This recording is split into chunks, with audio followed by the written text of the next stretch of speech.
요즘 미국의 정시 그야말로 혼란 일변도죠. 그죠? 예, 혼란 일변도입니다. 예, 저는 그 혼란 일변도를 보면서 야, 시장이 진짜 뭐 이런 수가 있느냐 이런 생각이 들 정도입니다. 예, 여러분 이거 한번 보세요.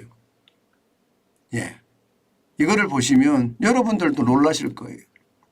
하루 새 팩웨스트 뱅코프라는 미국의 지역은행입니다. 주가가 또 22.7%가 폭락했습니다. 이게 뭐 좋아진다 이야기만 하지, 예, 이게 실제 현장에서는요 그런 일이 안 일어난다는 거죠. 나쁜 일이 더 크게 벌어진다는 이야기잖아요. 실제로 지표를 한번 보실래요? 지표를 보시면 은행 위기 안 끝났다는 거, 다시 온다는 이야기가 설득력이 있습니다.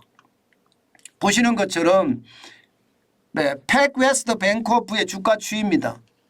지금 예, 올 3월 8일만 하더라도 26.68달러 가던 것이 5월 4일에는 3.17달러까지 떨어졌거든요. 뭐 페니 주식이 됐죠. 동전주가 됐죠. 이때까지 떨어진 그 액수는요 88.12%가 폭락했습니다. 그야말로 은행의 위기가 예, 재현되는 느낌이에요. 실리콘밸리 은행이 파산을 하고 퍼스트 리퍼블릭 뱅크가 파산을 하는 그런 모습을 나타냈습니다. 그러다가 5월 4일에서 5월 5일 사이에 무려 81.7%가 폭등을 했거든요. 그러다가 말입니다. 예, 5.76달러, 5.97달러 여기를 이제 유지를 했습니다. 그러다가 오늘 다시 5월 11일 기준이죠. 예, 우리는 12일이지만 거기는 마감이 11일이니까 4.7달러로 페니 주식이 다시 됐습니다. 주가가 완전히 무너졌다 이렇게 이야기할 만큼 말입니다.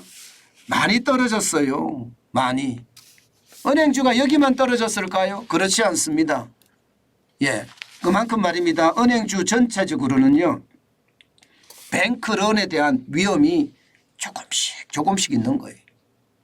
예, 실제 팩웨스트 뱅코프가 이렇게 떨어진 데는요. 예금이 9.5%가 빠져나갔다는 이야기가 나온 거예요. 1분기까지 괜찮다. 예, 뱅크는 없다 이렇게 이야기했는데 9.5% 빠져나갔다는 이야기가 나오니까 주가가 폭락한 거죠. 유동성이 안정적이지 못하다는 겁니다. 예, 은행 측에서 발표했을 때는 안정적이다 이렇게 이야기했는데 안정적이 못한다. 이 이야기가 투자자들에게 패닉을 가져온 거죠. 지금 다른 지역에 또 마찬가지입니다. 웨스턴 얼라이언스 뱅코프라는 데도 1% 가까이 떨어졌고요. 코메리카도 7% 가까이 떨어졌습니다. 자이언스도 마찬가지 5% 가까이 떨어지고 있습니다. 예, 뭐 JP모건 체이스나 시티그룹, 웰스파고 이런 데도 말입니다. 은행주가 조금씩 다 떨어졌습니다. 그러니까 은행의 위기가 또 올 수 있다 이런 시장의 예감이 드니까 시장에 대혼란이 일어나는 거 어쩌면 당연하겠죠. 여기에다가 말입니다. 미국 국가의 디폴트 여기에 대한 위험도 조금씩 나오고 있습니다. 아시다시피 부채 한도 말입니다. 지금 미국 연방정부는 예, 국가에서 지정해 준 부채 한도를 다 썼습니다. 지금 보시는 것처럼 연방정부의 부채 한도, 법적인 부채 한도는 31조 4,200억 달러인데 이미 부채가 31조 4,600억 달러가 넘어섰습니다. 이제는 부채 한도를 늘려야 돼요. 늘려주지 않으면 돈을 안 빌려줍니다. 돈을 안 빌려주면 연방정부는 어떻게 될까요, 여러분? 연방정부는 디폴트가 나겠죠. 뭐 채권 발행도 못하고 또 시장의 위험도 굉장히 크고 이럴 수밖에 없잖아요. 지금 그것이 말입니다. 시장 전체를 예, 휩쓸고 있어요. 물론 저는 부채 한도를 의회에서 안 늘려준다 이렇게 생각은 안 합니다.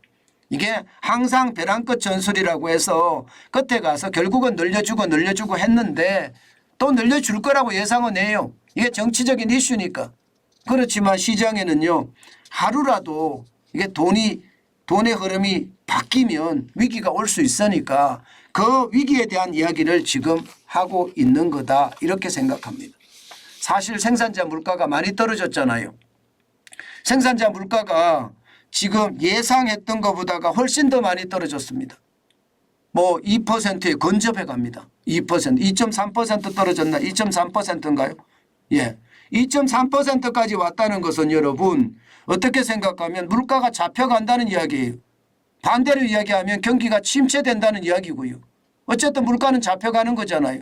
그런데도 불구하고 이 부채 한도에 대한 어떤 위험성과 은행 위기에 대한 또 다른 어떤 위험성이 시장을 뒤엎었다. 그래서 시장은요 출렁출렁 혼란의 연속이었습니다.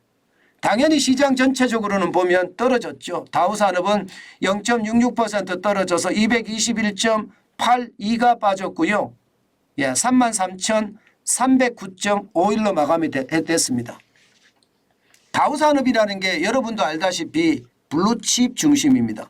블루칩 중심이 빠졌다는 것은요. 은행의 어떤 위기가 아마 시장에 작동이 됐다 이렇게 봐야 될 것 같고요. 대형주 중심의 S&P 500 지수도 0.17%가 빠졌습니다. 7.02가 빠져서 4,130.62를 기록하고 있고요. 기술주 중심의 나스닥은 0.18% 올랐습니다. 22.07이 올랐는데 12,328.51로 마감했습니다. 뭐 강보합이라고 이야기할 수 있죠. 강보합. 그죠? 시장은 결국 말입니다. 전체적인 흐름을 보면 혼란 그 자체다 이렇게 이야기할 수가 있습니다. 여러분 우리 시장도 마찬가지일 겁니다. 결국 말입니다. 우리 시장도 변동성의 어떤 시장의 어떤 모양새를 계속 가져갈 겁니다. 그만큼 변동성은요. 전문 투자자들의 영역이다. 그 말씀 다시 한번 올립니다. 늘 조심하시고 조심하라는 거. 제가 돌다리를 건너가지 말라고 하잖아요. 차라리 텐트를 치고 돌다리 앞에 기다리라고 이야기하죠. 심지어 말입니다. 언젠가는 돌다리 앞에서 캠핑을 할 것이 아니라 집을 지어야 될지도 모릅니다. 그만큼 말입니다. 변동성이 굉장히 심합니다. 이런 시장에서는요. 내 일에 충실하면서 현금을 쌓아가는 것. 그렇지만 시장의 흐름을 놓치진 않아야 되니까 한 주씩 저축하는 것. 그것만 저는 시장에서 통용이 된다. 그 말씀 다시 한번 올립니다. 시장의 변동성이 클 때 우리는 조심 또 조심하는 거 잊지 마시기 바라겠습니다.